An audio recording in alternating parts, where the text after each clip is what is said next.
Vendredi, jour de la chronique du cinéaste, Jacob Berger revient sur les événements de Turquie. Les événements ont lieu dans la rue, mais aussi sur le net. Des vidéos postées sur YouTube, des images comme celle de la désormais fameuse femme en rouge, des blogs, des pages Facebook diffusent des séquences sélectionnées par Jacob Berger.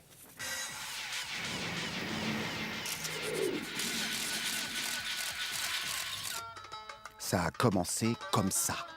La robe rouge, le sac de toile, le policier masqué et botté, la bombe lacrymogène, les cheveux noirs qui s'envolent, la robe rouge qui fait demi-tour comme indifférente, le policier qui poursuit la robe rouge, lui aspergeant le dos avec une étrange sauvagerie.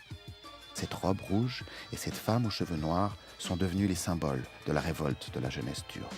Et puis, il y a eu ça.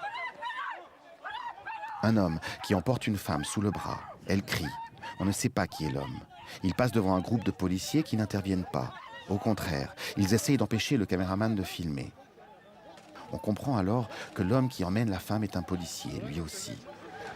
Maintenant, on ne voit plus que les bottes des policiers et l'ombre de la caméra. L'ombre de la caméra se met à courir, rattrape la femme et ses cris. L'homme la retient toujours, escorté par des policiers en chemise. Les cris résonnent dans la nuit. Les policiers, de dos, poussent la femme dans une fourgonnette. Les cris se muent en hurlements. Un des hommes lève le bras, peut-être qu'il frappe la femme. Quelqu'un ferme la porte de la camionnette sur laquelle on lit le mot « police ». P-O-L-I-S. On est presque soulagé que ça s'arrête. Et puis, il y a encore ça, dans le silence total. Une foule qui court, filmée depuis un café, à l'étage. L'image est confuse, il s'enfuit. Un policier casqué entre dans l'image et attrape une fille qui porte un t-shirt rouge et la frappe de sa matraque. L'autre femme, celle au pantalon rouge, tente de s'interposer.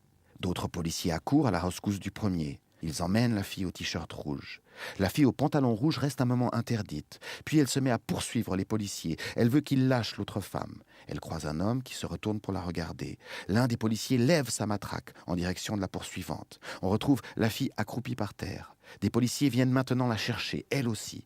La caméra sursaute. Du rouge passe à l'image, puis on voit la fille au pull se faire emmener par les policiers, suivie de la femme au pantalon, emmenée, elle aussi. Mais qu'est-ce qui se passe en Turquie? Le foulard islamique qui revient? L'avortement qui devient un crime? Je considère l'avortement comme un meurtre. Personne n'a le droit de l'approuver. L'exhortation faite aux femmes d'avoir au moins 3 enfants et même l'interdiction du rouge à lèvres pour les hôtesses de l'air. Dans le chaos de la fumée et des cris, reste l'image de cette robe rouge, comme un signal solitaire de révolte et de beauté. Le Japon.